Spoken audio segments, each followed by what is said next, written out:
भाग 8, लाल किले पर दरार। लेक्सा, दृढ़ निश्चय से, हमें देर हो गई है। दरार पहले ही बढ़ रही है। एरिन गंभीर स्वर में, तो फिर हम इसे खत्म करते हैं अभी। एरिन की आवाज, वॉरेंट का निशान, यह आकाश को खा रहा है।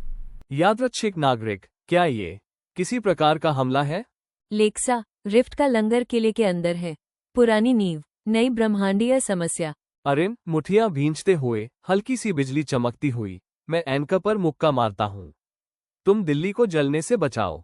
लेक्सा, आधी मुस्कुराहट के साथ, बेपरवाह योजना, बिल्कुल ब्रांड के अनुरूप।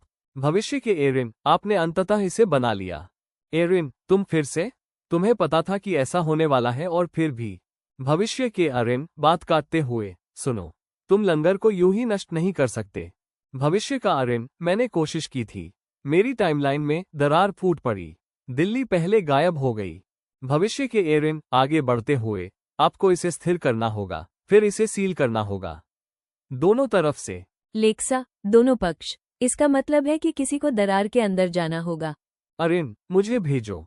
भविष्य का एरिन, आपने पहले ही कर लिया है। भविष्य का एरिन, एक बार जब आप प्रवेश कर जाते हैं, तो इसकी कोई गारंटी नहीं है कि आप वैसे ही वापस आएंगे।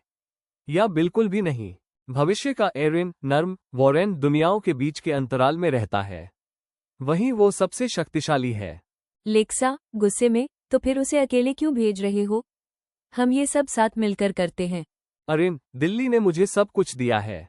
अगर इसे बचाने के लिए मुझे कुछ भी करना पड़े, तो मैं करूंगा। लेक्सा, दृढ़ स्वर में, मैं तुम्हारे साथ आ रही हूँ। किसी को तुम्हें वापस खींच कर लाना होगा। भविष्य का एरिन, तो फिर याद रखना, वॉरेन सिर्फ एक खलनायक नहीं है। वो एक परिणाम है। भाग 9 में जारी रहेगा।